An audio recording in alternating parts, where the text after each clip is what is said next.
ஆஹா ஓஹோ அப்படிங்கிற அளவுக்கு அள்ளு விடுதுங்க நம்ம பைரவி மேடம். காரை ஓட்டி பறந்து அடிச்சு போயிடுறாங்க. கரெக்டாக நம்ம அந்த புள்ளை எசக்கி வந்து என்ன பண்ணுறான், நம்ம பிள்ளைய வந்து கரெக்டாக கண்டம் பண்ண போயில தூக்கி அடித்து நொறுக்கிறாங்க. கன்னத்தில் பலான்னு அரை கொடுக்குறாங்க. அதுக்கப்புறம் காய்த்திரி எந்திரிமான தண்ணியை தெளித்து எழுப்புறாங்க. கொஞ்சம் சுயன வந்துடுது. படுபாய் என்னடா பண்ண அப்படின்னு சொல்லி அட்டி நொக்கி எடுக்கிறாங்க. இல்லை பைரவி சும்மாதான் அப்படிங்கிறாங்க. டே நீ என்ன பண்ணுவேன்னு எனக்கு தெரியுண்டா. இந்த கோயிலுக்கு சாமி கும்பிட்ற வந்த திட்டமே உன்னோட மாஸ்டர் பிளான் எனக்கு தெரியுண்டா. என்ன அக்காலும் தம்பி பிளானை போட்டுக்கிட்டு இருக்கீங்களா? ஆட்டையை போடணும், இந்த பிள்ளைய நீங்கள் ஏதாவது பண்ணணுன்ட்டு. அது இந்த பைரவி இருக்கிற வரைக்கும் நடக்கவே நடக்காதுடா அப்படின்னு சொல்லிட்டு பைரவி என்ன பண்ணுறாங்க, எந்திரிமா காயத்ரி எந்திரி அப்படிங்கிறாங்க. சே உள்ளதும் போச்சு எல்லாம் போச்சு அப்படின்னு வந்துக்கிறான். அதுக்கப்புறம் கூட்டிகிட்டு வீட்டுக்கு வந்துடுறாங்க. என்னம்மா நீ மட்டும் தனியாக வந்திருக்கேன்னு எல்லாரும் கேட்க, அங்கே நடந்த லட்சணத்தை இவங்களோட தம்பியோட லட்சணத்தை கேளுங்க அத்தை அப்படின்னு அன்னபூர்ணிகிட்ட அங்கே நடந்தது எல்லாம் சொல்ல, என்னம்மா சொல்கிற அப்படின்னு அன்னபூர்ணிக்கு தூக்கி வாரி போடுது.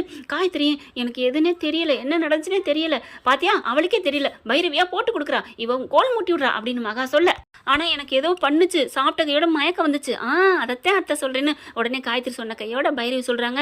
எசக்கியும் வந்துடுறான். என்னடா பண்ணு அப்படி மகா என்னமோ நல்லவுள்ள மாதிரி அடிக்குது.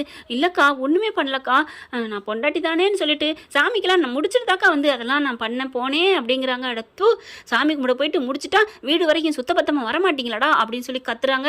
பைரவி பார்க்குறாங்க. அப்படி எண்ணத்துலாம் இவன் பண்ணலை, இவன் ஏதோ திட்டத்தோடு இருக்கிறான் அத்தை, நீங்கள் கவனிக்கணும் அப்படிங்கிறாங்க.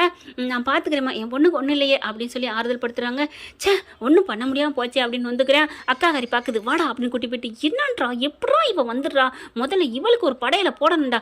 ஆமாக்கா கரெக்டாக வந்துட்டாக்கா, இல்லைன்னா நேரம் என் வாரிசு அவள் வயிற்றுல வளர்ந்துருக்குமே அப்படின்னு வந்துட்டு இருக்காங்க. அப்படி கையை தட்டி அப்படி பின்னாடி வந்து கதவை பின்னாடி தட்டுறாங்க. சூப்பர் அப்படியா, நான் இருக்கிற வரைக்கும் நடக்கவே நடக்காது, அப்போ ஒன்னே போட்டு தள்ள வேண்டியதாண்டி அப்படின்னு மகா மனசில் நினைக்க, அதுவும் நடக்கவே நடக்காது அப்படிங்கிறாங்க. நம்ம மனசில் நினைச்சது இவளுக்கு எப்படி தெரியும் அப்படின்னு இங்கே மகா நினைக்க, நீ நினைக்கிறது மட்டும் இல்லடி, நீ என்ன பண்ணாலும் எனக்கு தெரியும், இந்த குடும்பத்தை நான் இருக்கிற வரைக்கும் ஒரு துரும்பு கூட உன்னால் கிள்ளி போட முடியாது அப்படின்னு பைரவி சவால் விடுறாங்க. பைரவி இருக்கிற வரைக்கும் இந்த குடும்பத்தை யாரும் ஒன்றும் பண்ணிக்க முடியாது அப்படின்னு நினைக்கிறவங்க ஐ லவ் பைரவி அப்படின்னு கமெண்ட்ஸில் சொல்லிடுங்க ஃப்ரெண்ட்ஸ். தேங்க்யூ.